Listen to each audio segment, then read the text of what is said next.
इब्राहिम, आज स्कूल में कैसा रहा आपका दिन? कैसा था? अच्छा था? हाँ। अच्छा था। आज टीचर ने क्या कहा?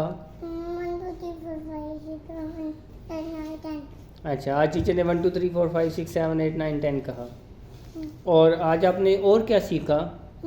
क्या सीखा स्कूल में आज? 1 2 3 4 आज टीचर ने डांटा है आपको? नहीं। नहीं डांटा? हाँ। अच्छा। और टीचर ने नहीं कहा चुप करो? चुप करो। कहा चुप करो? नहीं। नहीं कहा? हाँ। या शोर नहीं करो? नहीं तो। नहीं कहा आज टीचर ने? नहीं कहा? नहीं। कल कहा था टीचर? आवाज़ बंद। आवाज़ बंद। अच्छा, टीचर ने कहा आवाज़ बंद। तो आप शोर कर रहे थे जो टीचर ने कहा आवाज़ बंद? हाँ। आप शोर कर रहे थे हाँ। या रो रहे थे? नहीं। आप रो रहे थे? नहीं। रोए नहीं थे? हाँ। तो फिर टीचर ने क्यों कहा आवाज़ बंद? वर्ड बंद। क्यों कहा वर्ड बंद। आवाज़ बंद?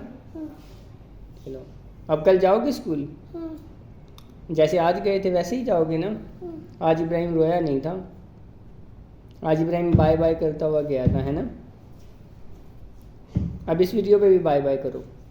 बाय बाय करो। ओके बाय बाय बोलो। Okay bye bye.